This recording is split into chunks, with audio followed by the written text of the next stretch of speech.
चाहे जैसा पापी मनुष्य क्यों न हो, यदि श्रीधाम वृंदावन का अखंड वास स्वीकार कर ले तो उसे भगवान की प्राप्ति होती है। ये परम धाम महामहिम श्यामा श्याम का निज घर है। यहां वास केवल श्री जी की कृपा से होता है। श्री जी की कृपा श्री जी के किसी प्रेमी जन की कृपा से होती है। श्री जी के चरणारविंद के शरणागत भक्त की जिस पर कृपा हो गई उसको निश्चित वृंदावन वास पाश हो जाता है। पर श्री वृंदावन वास करने के लिए हमें निष्ठा चाहिए। षोड्वा पाद प्रहारानपि च सतसतम धिकृतीनांच कोटि क्षुत्रट सीतादि बाधा सतमपि सतत धैर्यमालम विसोढ्वा मुंचन शोकाश्रुधारा मति करुण गिरा राधिका कृष्ण नामन युद्ध गायन करहि वृंदावन मति विकलो अकिंचन संचरामि। जब जीव के अनंत जन्मों के पुण्य एकत्रित होते हैं, भगवान भक्त की कृपा होती है, तब उसे वृंदावन का दर्शन मिलता है। जिनको वृंदा विपिन है कृपा तिन्हि की होए, वृंदावन में तबहि तो रहन पाहिए सोए। जिनका वृंदावन है उन वृंदावनाधीश्वर श्री श्यामा श्याम की जब कृपा होती है तभी वृंदावन वास का संयोग बनता है। यदि तुम्हारे जीवन में वृंदावन वास का संयोग बन गया है तो तुम्हारे शत्रु बन जाएंगे। तुम्हारे माता पिता भाई बंधु रिश्ते नातेदार जितने हैं, कभी जो प्यार नहीं करते थे वो भी प्यार का नाटक करके आपको वृंदावन से ले जाने की कोशिश करेंगे। हम तुम्हारे बिना जी नहीं सकते, अरे तुम्हें क्या परेशानी है, वहीं रहो, सब जगह वृंदावन है, वहीं भजन करो, ऐसी शिक्षा देंगे। वृंदावन वास का मतलब है भगवत प्राप्ति। जीवन भर भजन नहीं बनाओ, अगर अंतिम में वृंदावन में शरीर छूट जाए तो निश्चित भगवत प्राप्ति होती है। पर आपको इतनी हिम्मत रखनी है कि चाहे करोड़ों लोग मिलकर के आपकी खिलाफत करें, आपको वृंदावन नहीं छोड़ना। सोढ़वा पाद प्रहारा न पिच सतम शतम धिकृति नांच कोटि। सैकड़ों लाते मारी जाए और वृंदावन से भगाया जाए तो भी हाथ जोड़ करके हम वृंदावन नहीं छोड़ेंगे। मार लो हमें, गाली दे लो हमें, हम वृंदावन नहीं छोड़ेंगे। सोढ़वा पाद प्रहारानि, लात मारना, पाद प्रहारानि सतम शतम, सैकड़ों बार, तो भी मैं वृंदावन नहीं छोड़ूंगा। क्यों? क्योंकि वृंदावन में हमारा शरीर छूट जाएगा तो भगवान की प्राप्ति होगी। शरीर तो लाखों बार छोड़ चुके हैं, कोई पहली बार छोड़ना है? जब से सृष्टि हुई सुअर कुत्ता गधा देवता मनुष्य भूत प्रेत क्या क्या बनते रहे, शरीर ही तो छोड़ा है। अब इस बार शरीर छोड़ेंगे भगवान के धाम में, किसी से संबंध न रखते हुए, केवल भगवान के लिए। अब जितनी श्वासें बची हैं वो केवल भगवान के लिए, केवल प्रभु के लिए। और अखंड वृंदावन वास। छुत सीतादि बाधा सतमपि सततम धैर्यमालंबः सोढ़वा। चाहे मुझे भूखे मरना पड़े, वृंदावन नहीं छोड़ूंगा। और ये बात आप समझ लो, राधा रानी इतनी कृपालु है कि कभी किसी को भूखे रहने नहीं देती। वृंदावन में आप निश्चित समझ लो कोई भूखा नहीं मर सकता। लेकिन कह रहे हिम्मत रखो, छुट भूख से व्याकुल, सीतादि सर्दी गर्मी बरसात अगर ये पीड़ा पहुंचावे तो भी मैं इनको सहूंगा, वृंदावन नहीं छोड़ूंगा। धैर्य मालंब सोढ़वा, धैर्य का अवलंबन लेकर के, धीरज धर करके भूख प्यास सहूंगा। यहाँ के लोग गाली दे तो गाली सहूंगा, 100 लात मारे तो 100 लात सहूंगा। और मुंचन शोकाश्रुधारा मति करुण गिरा राधिका कृष्ण नामनो। बस अपनी जिह्वा से राधा कृष्ण राधा कृष्ण राधा वल्लभ राधा वल्लभ ऐसा उच्चारण करूंगा और रोऊंगा कि प्रभु पूरा जीवन हो गया आपसे विमुख जीवन व्यतीत करते हुए। कभी प्रेम से आपका नाम नहीं जप किया, फिर भी आप हम पर इतना प्यार करते हैं, इतनी कृपा करते हैं कि हमारा अंतिम समय भगवान के परम धाम में छूटने का संयोग बन रहा है। बड़े कृपालु भगवान, बड़ी कृपा आपकी। ऐसा सोच करके मैं रोऊंगा एकांत में बैठकर कि मैंने तो आपके लिए कोई भजन साधन नहीं किया, कोई पुण्य नहीं किया, लेकिन हे अहेतु की कृपालु भगवान, आपने हमें वृंदावन धाम का वास दिया। ऐसा सोच करके और मुख से नाम जपते राधा वल्लभ श्री हरिवंश, राधा वल्लभ श्री हरिवंश, शोकाश्रु, शोक से आंसू बहाऊंगा कि पूरा जीवन व्यतीत हो गया, भगवान का भजन नहीं किया। अब भगवान ने मुझे अवसर दिया है तो भजन छोड़ूंगा नहीं। उद्गायन कर ही वृंदावन मति विकलो अकिंचना संचरामी, अत्यंत करुण ध्वनि से ऊंचे स्वर से पुकारूंगा राधा राधा राधा, और व्याकुल होकर के वृंदावन की भूमि में लौटूंगा, रज में लौटूंगा। आहा, कितना सौभाग्य, मुझे वृंदावन धाम मिल गया। खूब रजरानी में लौटूंगा, राधा राधा उच्चारण करूंगा। परिवार की मोह ममता के बंधनों को तोड़कर ये नियम ले लूंगा कि आजीवन वृंदावन वास करूंगा। अब जितनी श्वासें हैं, मरूंगा तो वृंदावन में ही मरूंगा, चाहे कोई काट डाले तो भी मैं वृंदावन से बाहर नहीं जाऊंगा। अद्य शोभायास्यतीदं कुदेहं, सर्वे भोगा यान्ति तत्र स्थितेऽपि, तस्मात् सौख्याभास उच्चैर्विभाति, नित्यानंदे नंद वृंदावनान्तः। आज मरो या कल मरोगे तो है ही, फिर सुबह सुबह मरने की बातें हो गई। लोग परेशान हो जाते हैं कि मरने की बातें क्यों करते हैं। अगर मरने की बात अगर तुम्हारे दिमाग में हो तो तुमसे पाप नहीं बनेगा, मरने की बात हो तो भजन बनेगा। हमें हर समय हमारी किडनी संकेत करती रहती है, होश में हम हैं, ले जाने के लिए बिल्कुल तैयार। राधा राधा राधा राधा, एक श्वास खाली न जाए भैया, पता नहीं कौन सी श्वास आखिरी हो। इसलिए अद्य सो वायास्तिदीयम कुदेहम, ये गंदा देह मलमूत्र बनाने वाली मशीन है ये शरीर, इससे प्यार मत करो। ये आज मरे या कल मरे, मरना इसको पक्का है। भोगायांति तत्र स्थितेऽपि, शरीर रहते हुए तुमने इतने भोग भोग लिए, कुछ तुम्हारे पास है नहीं। तो जब मरोगे तो तुम्हारे साथ कुछ जाएगा नहीं, तो ऐसा कमा लो कि तुम्हारे साथ चला जाए, वो है राधा नाम। जितना राधा राधा जपोगे तो राधा नाम की महिमा है कि प्रभु आपके पीछे के पाप सब नष्ट कर देंगे, आगे पाप लिखेंगे नहीं और तुम्हें भगवत प्राप्ति निश्चित हो जाएगी। अनुल्लिख्यानंतान तदपराधान मधुपतिर महाप्रेमाविष्टस्तो परम देयम विमसति तवैकम श्री राधे, गृणति ही नामामृत रसम महिम्ना का सीमा स्पृशति उदास्यैक मनसाम। जो राधा राधा नाम जप करता है भगवान श्री कृष्ण अनुल्लिख्यानंतान, उसके अनंत अपराध नहीं लिखते, और कोई भी अपराध पीछे जो बने उनको भस्म कर देते हैं और उसको निश्चित भगवान की प्राप्ति होती है। इसलिए जिह्वा से राधा नाम, और ये निश्चय करो आज मरना है या शाम के मर जाए या कल मर जाए, मरना तो पक्का है। तो मरने के पहले भगवान का इतना भजन कर ले कि हमारी अंतिम श्वास में राधा नाम निकले। तस्मात् सौख्याभास उच्चैर विभाति नित्यानंदे नंद वृंदावनान्तः। इसलिए नित्य आनंद प्रदान करने वाली प्रिया प्रीतम की रास भूमि श्री वृंदावन को दृढ़ता पूर्वक पकड़ लो। प्राण तजो बनना तजो, कहो लाख को बात।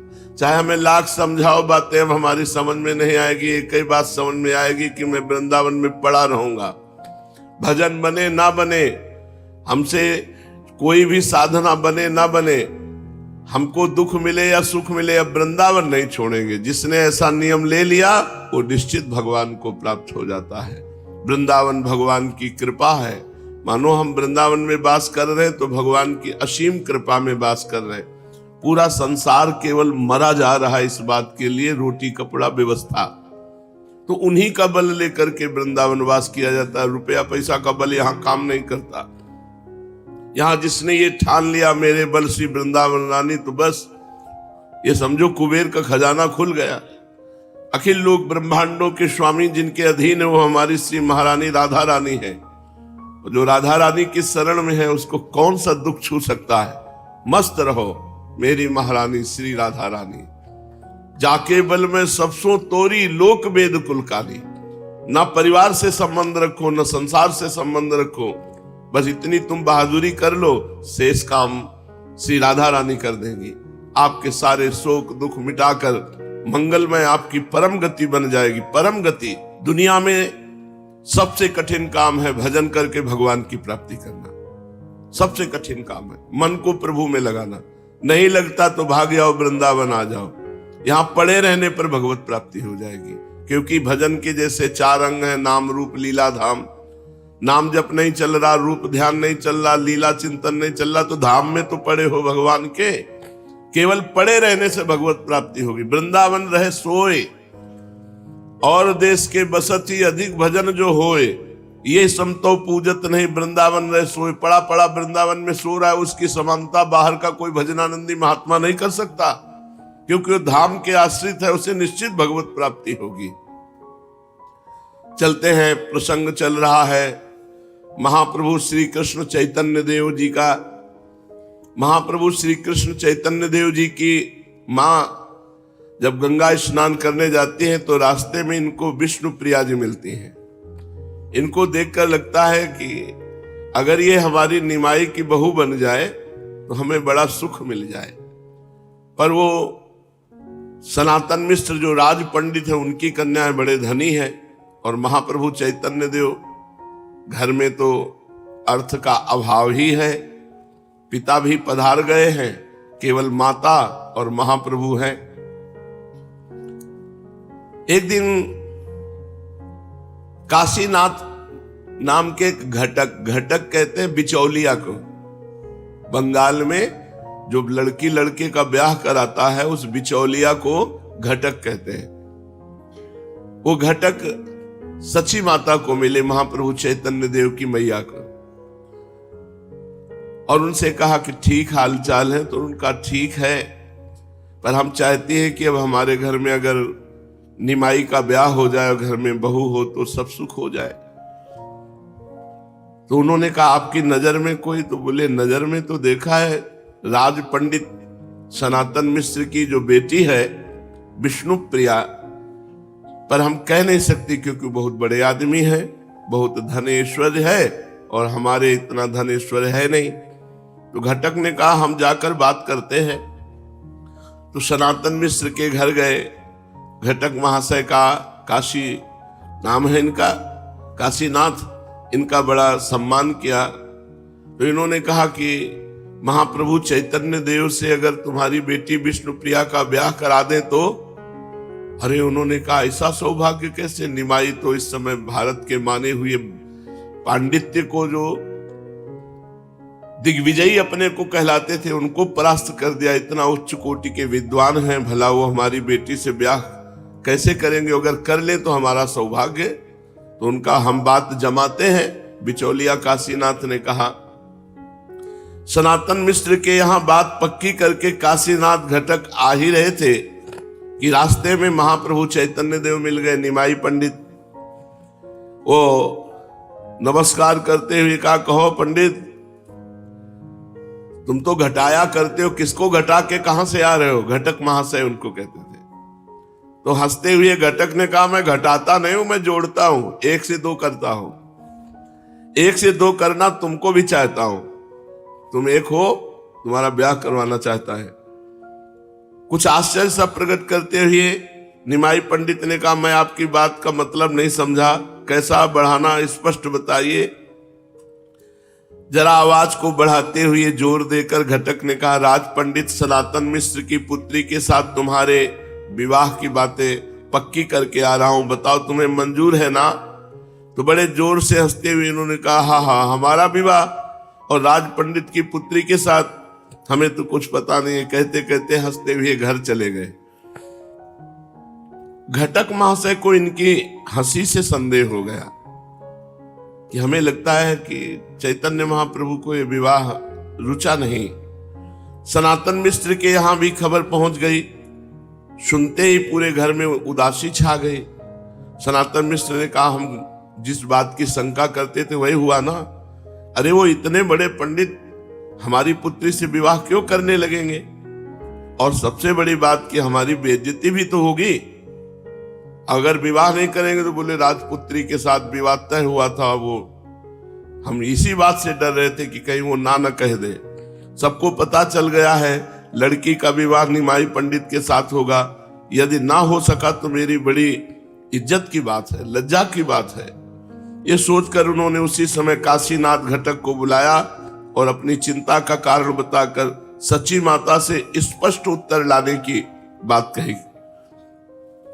घटक महाशय उसी समय चैतन्य महाप्रभु की माता सची माता के पास गए और राज पंडित सनातन मिश्र की पूरी चिंता की बात कह दी।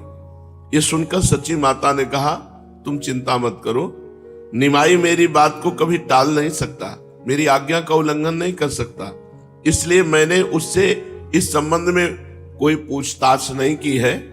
आज वो पाठशाला से आवेगा तो मैं उसे पूछ लूंगी। मेरा ऐसा विश्वास है कि मेरी आज्ञा को कभी टाल नहीं सकता। कल मैं तुम्हें इसका ठीक ठीक उत्तर दूंगी। माता का ऐसा उत्तर सुनकर घटक अपने घर को चले गए। इधर जब शाम को पाठशाला से पढ़ाकर महाप्रभु चैतन्य देव घर आए तो माता ने इधर उधर की दो चार बातें करते हुए बड़े प्रेम से कहा, निमाई बेटा, मैं एक बात पूछना चाहती हूं, क्या सनातन मिश्र वाला संबंध तुझे मंजूर नहीं है? लड़की तो बड़ी सुशील और चतुर है, मैं उसे रोज गंगा जी पर देखती हूं। निमाई ने लजाते हुए कहा, मैं क्या जानूं, जो तुम्हें अच्छा लगे वो करो। माता को यह उत्तर सुनकर बड़ा संतोष हुआ। इन्होंने अपनी माता के संतोषार्थ स्वयं एक मनुष्य द्वारा सनातन मिश्र के यहाँ विवाह की तैयारी पक्की ऐसी खबर भिजवा दी चैतन्य महाप्रभु ने। इस खबर के पाते सनातन मिश्र के घर में फिर दुगना आनंद छा गया और धूमधाम के साथ पुत्री के विवाह की तैयारियां करने लगे। इधर निमाई पंडित के पास इतना द्रव्य नहीं था कि वे राज पंडित की पुत्री के साथ खूब समारोह के साथ विवाह कर सके। इसके लिए वे कुछ चिंतित से हुए। धीरे धीरे इस बात की खबर इनके सभी विद्यार्थी तथा स्नेहियों को लग गई। विद्यार्थी बड़े प्रसन्न हुए, आकर कहने लगे कि गुरुजी, ज्योनार की मिठाइयां तो खूब खाने को मिलेंगी। सनातन मिश्र तो राज पंडित ठहरे, खूब जी खोलकर विवाह करेंगे, बढ़िया बढ़िया मिठाइयां बनावेंगे, खूब आनंद रहेगा। ये सब विद्यार्थियों की बातें सुनकर निमाई पंडित हंस देते। उस समय नवद्वीप में बुद्धिमंत खां ही सबसे बड़े जमींदार थे। वे उस समय के एक प्रकार के नवद्वीप के राजा ही समझे जाते थे। निमाई पंडित से वे बहुत स्नेह करते थे। इनके विवाह की बात सुनकर वे इनके पास पाठशाला में आए। जिनके चंडी मंडप में पढ़ाते थे वे मुकुंद संजय भी वहीं बैठे थे। उन्होंने इनका आगत भाव किया, स्वागत किया। बुद्धिमंत खां ने कहा, निमाई पंडित, सुना है तुम्हारा विवाह हो रहा है, ये बात कहां तक सच है? और सुना है अब की राज पंडित की पुत्री आपने पसंद की है। कुछ लजाते हुए इन्होंने कहा, आप जो भी सुनेंगे वो सत्य ही है। भला आपके सामने झूठ बात कहने की किसी की हिम्मत हो सकती है? इस उत्तर से प्रसन्न होकर बुद्धिमंत खां ने कहा, तब तो खूब मिठाई खाने को मिलेगी। हाँ, एक प्रार्थना यह है कि आपकी तरफ से जितना विवाह का खर्चा होगा उसकी जिम्मेवारी हम ले रहे हैं। देखो, जो भगवान के भरोसे होता है, भगवान न जाने कहां से व्यवस्था कर देते हैं। महाप्रभु सर्वलोक महेश्वर भगवान के ही स्वरूप है, लेकिन प्रगटे तो निर्धन घर में। अब देखो, ब्याह की जरूरत है तो भगवान ने कैसी व्यवस्था कर दी। वहां के जमींदार बुद्धिमंत खां अपने आप आ गए और कहा, विवाह की जिम्मेवारी आपकी तरफ की हम लेते हैं। और लड़की तरफ की तो राज पंडित हैं, उनके पास कोई कमी नहीं। बीच में ही मुकुंद संजय बोल उठे, वाह साहब, सब आप खर्चा करेंगे ऐसा नहीं, अकेले अकेले आपको आनंद नहीं उठाने देंगे। हंसते हुए बुद्धिमंत खां ने जवाब दिया, आप भी अपनी इच्छा पूर्ण कर ले। अरे, बहुत बड़े निमाई पंडित का विवाह हो रहा है और राज पंडित की पुत्री के साथ शादी है। राजकुमार की ही बात खूब ठाट बाट से विवाह करेंगे। आप जितना भी चाहे खर्च कर ले। इस प्रकार विवाह के संपूर्ण खर्च का भार तो इन दोनों महाधनियों ने उठा लिया। अब निमाई इस बात से निश्चिंत हो गए। फिर भी उन्हें बहुत सा काम करना बकाया था। विद्यार्थियों की सहायता से सब विवाह की तैयारियां करने लगे। सभी बड़े बड़े पंडितों को निमंत्रण किया गया। विद्वान मंडली में ऐसा एक भी पंडित नहीं बचने पाया जिसके पास निमंत्रण न पहुंचा हो।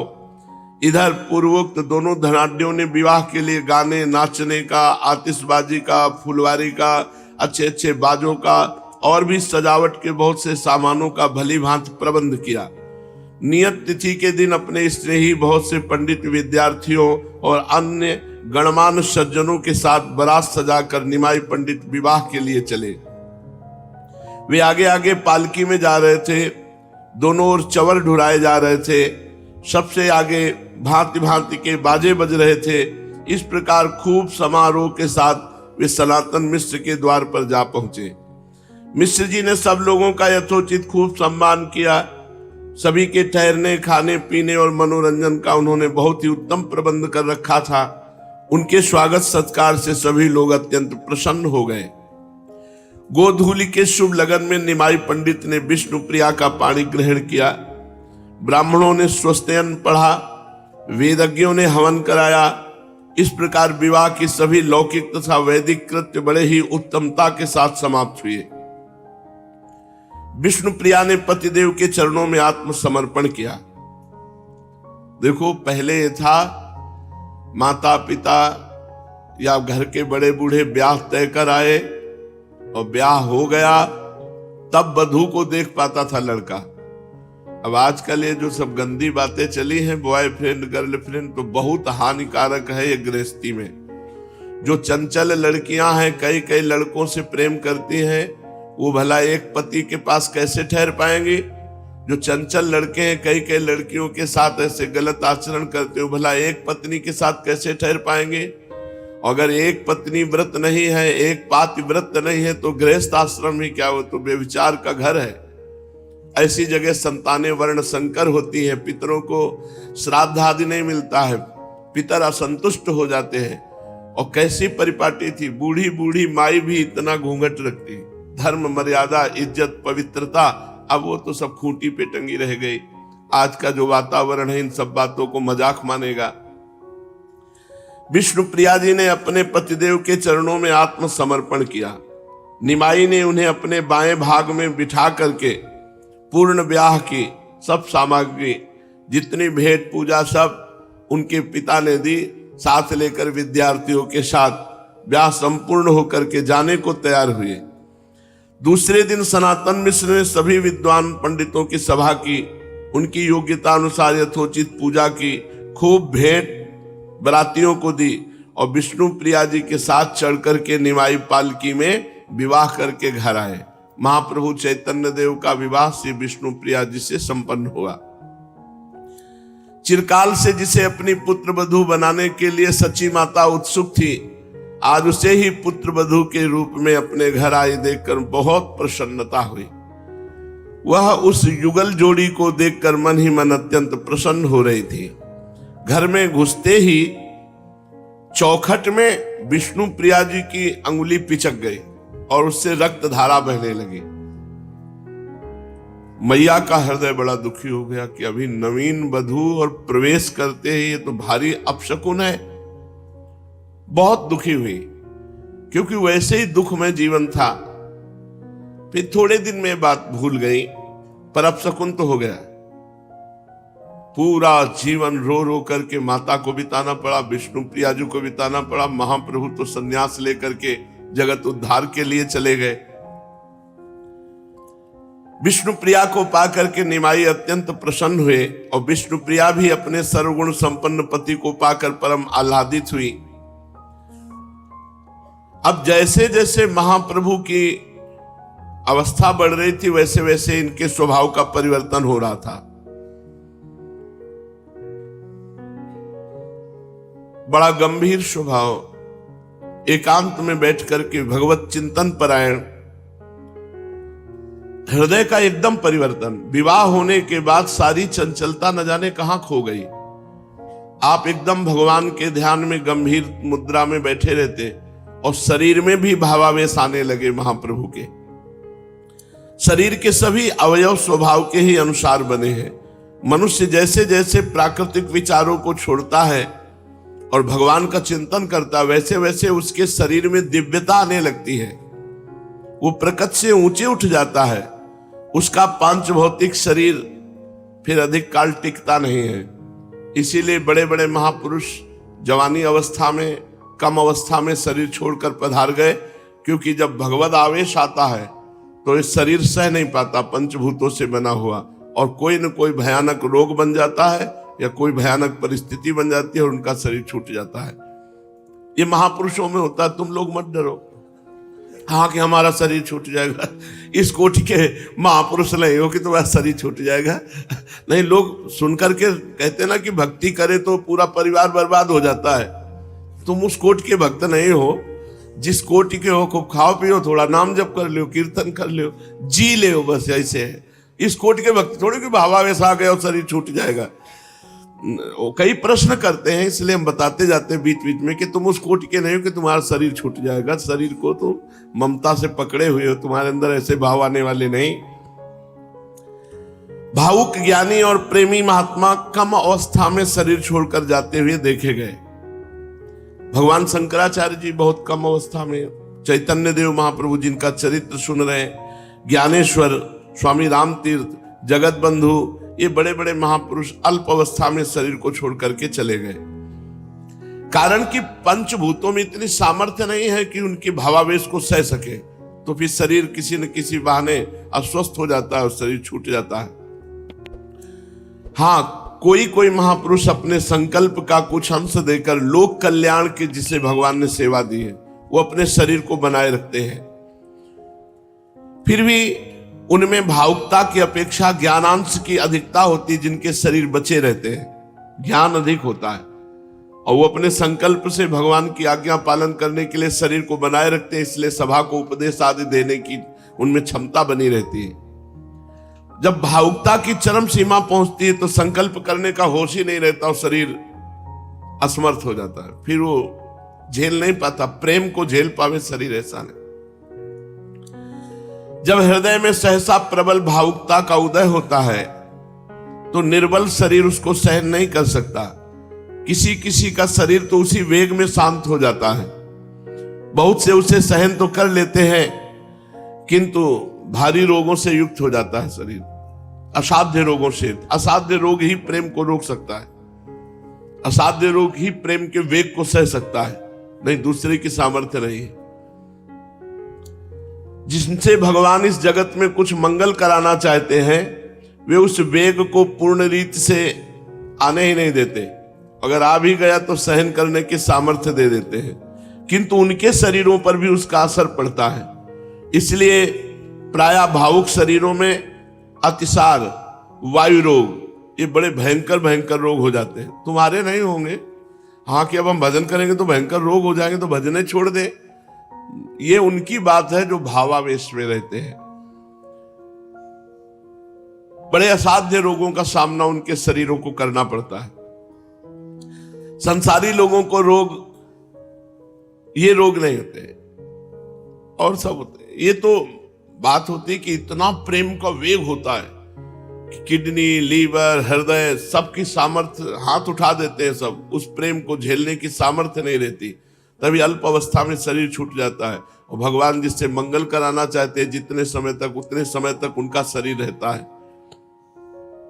संसारी लोग तो प्रायः 40-50 वर्ष की अवस्था के बाद शरीर उनका रोगी होता है, लेकिन भावुक के हृदयों में ये उद्वेग के रूप में रोग जागृत हो जाता है।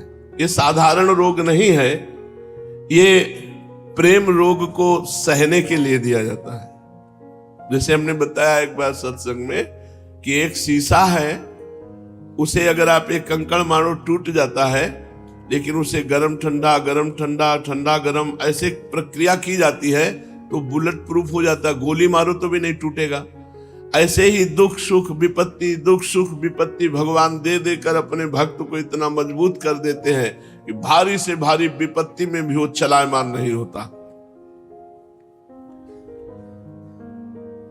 किसी को वायु रोग हो जाता है, किसी को मस्तिष्क रोग हो जाता है, किसी को उन्माद रोग हो जाता है, ये जरूर हो जाते हैं प्रेमियों को, हमने देखा है, पूरा शरीर कांपता रहता है।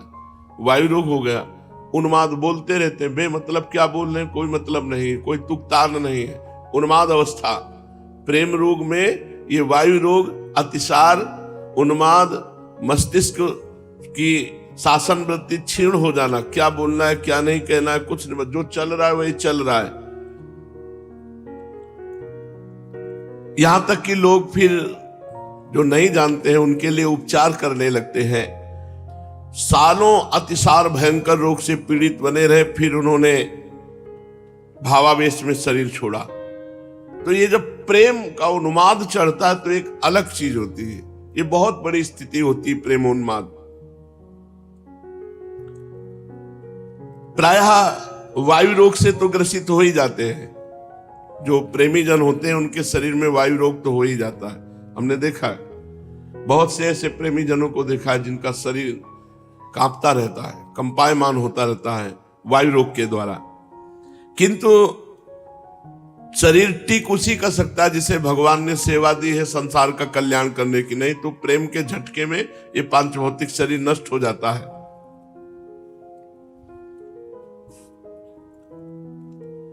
रामकृष्ण परमहंस जी के गले में कैंसर,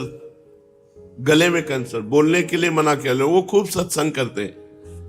ये जब भावावेश आता है तो कोई न कोई असाध्य रोग उसको सपोर्ट करके रोकता है, तभी तो प्रेमियों की जय जयकार होती है। कोई साधारण जीव प्रेमी थोड़ी हो सकता है कि भोगी जीव कोई प्रेमी हो जाए। कोई योगी जो निरंतर भगवान के चिंतन में, वो इस भावावेश प्रेम को प्राप्त होता है।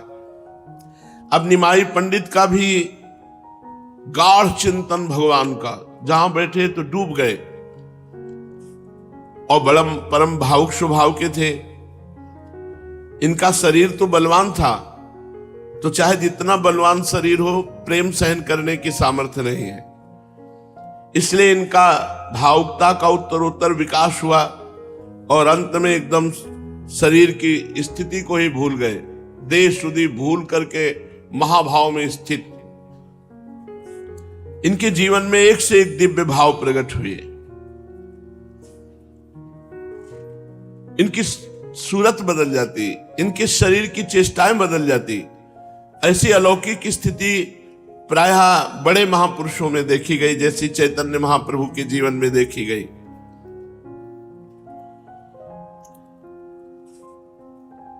अब वो निरंतर भावावेश में आकर के हरि बोल हरि बोल हरि बोल, ऐसी अपनी धुन में मस्त हो जाते कि किसी के रोकने की, बात करने की कोई इनको स्मृति न रहती। और ये बावरापन चढ़ा कि जो वस्तु हाथ में मिल जाए उसी को नष्ट कर दे। एक उन्माद अवस्था। विष्णु प्रिया जी से ब्याह होते ही कहीं पानी को देखा तो पानी उलीच रहे, अन्न देखा तो सब अन्न फैला दिया, वस्त्र देखा तो वस्त्र चीर फाड़ के फेंक दिया।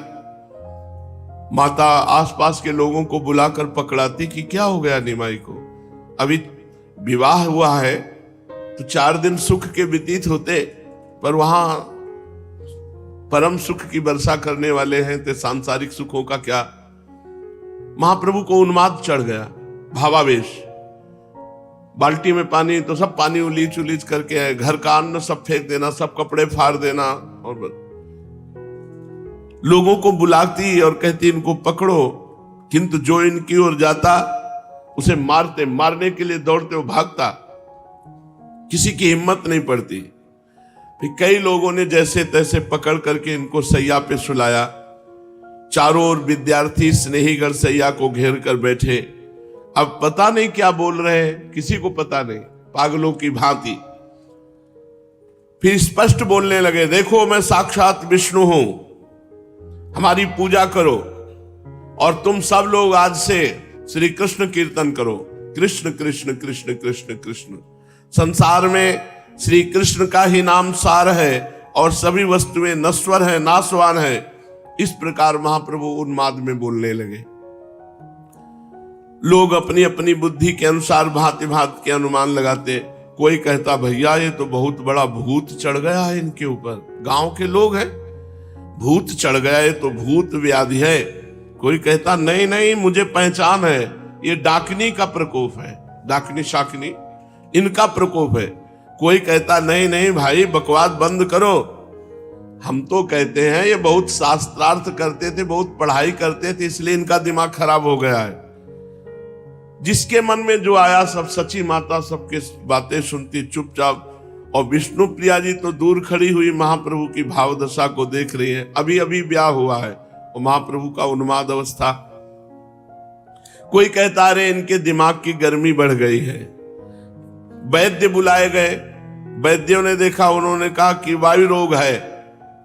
सब अपने, कोई कहता भूत है, कोई कहता डाकनी, कोई कहता दिमाग खराब हो गया, कोई कहता दिमाग की गर्मी चढ़ गई दिमाग में, कोई वैद्य कहता वायु रोग हो गया है। महाप्रभु वैसी उन्माद अवस्था में उनको लोग सैया पर पड़ाए हुए थे। बुद्धिमंत खां मुकुंद संजय दोनों धनियों ने जब सुना तो बड़े बड़े वैद्य लेकर के दौड़े दौड़े आए। ये बड़े धनिक थे, नाना प्रकार की मूल्यवान औषधियां साथ लाए। वैद्यों की सम्मति से विष्णु तेल, नारायण तेल और भी बहुत सी दिव्य औषधियां महाप्रभु के लगाई गई, भांति भांति के उपचार किए गए, उनसे कोई फर्क नहीं पड़ा। स्वाभाविक ये धीरे धीरे स्वस्थ हुए। जब स्वस्थ हुए तब देखकर सब प्रेमियों को, विद्यार्थियों को, सची माता को, सबको सुख मिला। अब ये फिर धीरे धीरे अपनी पाठशाला में जाकर अध्ययन कराने लगे। अब इनके स्वभाव में बहुत कुछ परिवर्तन हो गया। अब ये पहले की भांति लोगों से छेड़खानी नहीं करते थे, इनमें बहुत गंभीरता आ गई। वैष्णवों की हंसी करना इन्होंने एकदम छोड़ दिया। इन्हें स्वस्थ देखकर लोग कहते भगवान की बड़ी कृपा हो गई कि निमाई स्वस्थ हो गए। अरे भाई ये शरीर नाशवान है, क्षणभंगुर है, अब कुछ कृष्ण कीर्तन भी करना चाहिए।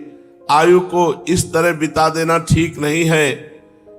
ये हाथ जोड़कर उन्हें प्रणाम करते जो ऐसे ब्राह्मण लोग इनको शिक्षा देते। वैष्णवों को इनके स्वभाव परिवर्तन से बड़ी प्रसन्नता हुई। अब ये नियमित रूप से भगवान की पूजा करने लगे। निमाई पंडित तुलसी दल आदि से भगवान की अर्चना वंदना करना, संध्या पूजा करके पढ़ाने के लिए जाते। सभी विद्यार्थियों के सदाचार के ऊपर अत्यधिक ध्यान रखते। मस्तक पर तिलक होना चाहिए। बिना तिलक के जितना भी पूजा भजन साधन होता है वो व्यर्थ माना जाता है। इसलिए चाहे रज का तिलक हो, चाहे चंदन का तिलक हो, मस्तक पर आचार्य परंपरा का तिलक होना चाहिए। अगर कुछ ना हो तो रज लेके ऐसे लगा लो, पर मस्तक खाली नहीं होना चाहिए। जो तिलक नहीं लगाता उसको बुलाते और कहते आज तिलक क्यों नहीं लगाया। फिर सबको सुना के कहते जिसके मस्तक पर तिलक नहीं होता उसका संध्या वंदन भजन साधन सब व्यर्थ हो जाता है। इसलिए आज के बाद कोई तिलकहीन ना रहे, ऐसा महाप्रभु चैतन्य देव कहते। और पहले जाकर संध्या वंदन करके तिलक धारण करके तब हमारी पाठशाला में आओ। फिर समझाने लगते देखो भाई भगवान का भजन ही सब कुछ श्रेष्ठ है। जितना भी संसार में तुम श्रेष्ठ देख रहे हो ये सब नाशवान है। सत्य है भगवान का भजन। इसलिए कम से कम प्रातः काल संध्या के समय और सायंकाल संध्या के समय बैठ करके संध्या तर्पण आदि करे, भगवान का भजन करे, मस्तक पर तिलक धारण करे। महाप्रभु का उपदेश विद्यार्थियों पर बहुत पड़ा। ये भाव में भर करके भक्ति भागीरथी गंगा जी के समीप जाते और सब विद्यार्थियों के साथ स्नान करते हुए अब कृष्ण कीर्तन करते। निमाई के हृदय में भक्ति के स्रोत का उदय हो गया। भक्ति भागीरथी अब नवद्वीप में बढ़ने वाली है, क्योंकि महाप्रभु का स्वभाव परिवर्तन हो गया। जहां चंचल स्वभाव था वहां गंभीर स्वभाव, जहां विद्वता थी वहां कृष्ण नाम कीर्तन, कृष्ण प्रीति। भक्ति तथा मुक्ति का प्रधान और मुख्य कारण है कर्म। निष्काम और सकाम भेद से कर्म दो प्रकार का है। सकाम कर्म से भोग प्राप्त होते हैं। जो बहुत अच्छे कर्म करने वाले सकाम हैं वो भूलोक, भुअरलोक, स्वर्गलोक बस यहीं तक जाते हैं। और जो निष्काम कर्म करने वाले हैं वो मोक्ष को प्राप्त होते हैं। जो हृदय प्रधान साधक है उन्हें निष्काम कर्मों के करते रहने से साधु महात्माओं में प्रीति उत्पन्न होती है। फिर महात्माओं के अधिक संसर्ग में रहने से उन्हें भगवत कथा में श्रद्धा उत्पन्न हो जाती है। भगवत कथाओं में श्रद्धा उत्पन्न होने से भगवान के गुणों में प्रीति होती है। भगवान के गुणों में प्रीति होने के बाद भक्ति उत्पन्न होती है, और भक्ति ही अंतिम साध्य वस्तु है। भक्ति ही पराकाष्ठा है, जीवन की परम गति है। जिसके जीवन में भगवान की भक्ति आ गई उसका जीवन धन्य हो गया। जो मस्तिष्क प्रधान लोग होते हैं वो ज्ञान मार्ग के पथिक होते हैं, और जो कर्मठ प्रधान होते हैं वो कर्म योग मार्ग के। ये तीन योग हैं, ज्ञान योग, भक्ति योग और कर्म योग। जो हृदय प्रधान वो भक्ति योग, जो मस्तिष्क प्रधान बुद्धि प्रधान वो ज्ञान योग, और जो कर्म प्रधान वो कर्म योग। कुछ ऐसे भी नित्य भक्त या जीवन मुक्त महापुरुष होते हैं जिन्हें फिर से कर्म करने की आवश्यकता नहीं होती। वे पहले से ही मुक्त होते हैं, क्योंकि वो आते ही है केवल संसार का कल्याण करने के लिए। जैसे श्री सुखदेव जी, जैसे सनक सनंदन सनातन सनत कुमार, ये कोई साधक थोड़ी, ये तो सिद्ध महापुरुष हैं। नारद आदि पहले से ही भक्त होकर उत्पन्न हुए। इनके लिए किसी प्रकार के विशेष कर्मों के अनुष्ठान की आवश्यकता नहीं हुई। आरंभ से ही वैराग्य तथा इनमें भक्ति विद्यमान थी। ये सिद्ध महापुरुष हैं। इसलिए श्री सुखदेव जी, सनक सनंदन सनातन सनत कुमार, ये आरंभ से ही परम ज्ञानी ब्रह्मबोध संपन्न स्वेच्छा पूर्वक विचरण करना, जैसे नारद आदि सदा हरि गुणगान करना, लोगों को पावन बनाते फिरना, अतएव इनके लिए आरंभ से ही कोई कर्तव्य कर्म नहीं है। प्रश्न उठता है कि भक्ति और मुक्ति में कौन श्रेष्ठ है? भगवान की भक्ति श्रेष्ठ है या मोक्ष श्रेष्ठ है? इसका उत्तर यही दिया जा सकता है कि दोनों श्रेष्ठ हैं। भक्त के लिए भक्ति श्रेष्ठ और ज्ञानी के लिए ज्ञान श्रेष्ठ है। ज्ञान से भी मोक्ष मिलता है, भक्ति से भी मोक्ष मिलता है। ज्ञानी जो है वो आत्म प्रेमी होता है, भक्त जो है वो कृष्ण प्रेमी होता है, राम प्रेमी होता है। दोनों में स्थिति सनातन है। सदा से प्राणियों की ये दो परम स्थिति सुनी गई है। वेद शास्त्रों से ज्ञानी महर्षियों ने इन्हीं दो स्थितियों का वर्णन किया है। तस्य तदेव मधुरम यस्य मनो यत्र संलग्नः। जिसका मन जहां लग गया उसके लिए वही मधुर है। अगर वो मस्तिष्क प्रधान है तो ज्ञान मार्ग में जाएगा, हृदय प्रधान है तो भक्ति मार्ग में जाएगा, कर्मठी स्वभाव कर्म करने का स्वभाव तो कर्म मार्ग में जाएगा। बहुधा भक्तों को कहते सुना गया कि हम तो मुक्ति को अत्यंत तुच्छ समझते हैं, भक्ति के बिना मुक्ति को हम ठुकरा देते हैं। पर उनको यह समझना चाहिए कि यह बहुत ऊंची स्थिति है। मोक्ष जानते हो किसे कहते? तो ठुकरा किसे देते हो? 100 रुपया तो ठुकरा नहीं सकते, मोक्ष ठुकरा दे। मोक्ष बहुत बड़ी वस्तु है। जब मोक्ष प्राप्त, जैसे श्री प्रबोधानंद महाराज, जैसे मधुसूदन सरस्वती, जैसे श्री सुखदेव जी, ये मोक्ष प्राप्त महापुरुष है। ये ठुकरा दिए मोक्ष को और श्री कृष्ण प्रेम में। अपने लोग जैसे कहते हम तो मोक्ष ठुकराते, तो है कहा तुम्हारे मोक्ष? तुम मुक्ते कहां हो? अभी तो बंधे हुए विषयों में मिले नहीं तो मोक्ष ठुकरा क्या दे? तो ये वैसे ही बात हुई कि हम तो मोक्ष को ठुकरा देते हैं। वैसे ही जैसे जेब में 5 रुपया नहीं, वो कहते हैं हम तो करोड़ों को लात मारते हैं, है ही नहीं तो मारोगे क्या? जब मोक्ष का अधिकार प्राप्त हो जाए फिर मोक्ष ना चाह कर भगवान का प्रेम प्राप्त करे, उसे भक्त कहते हैं।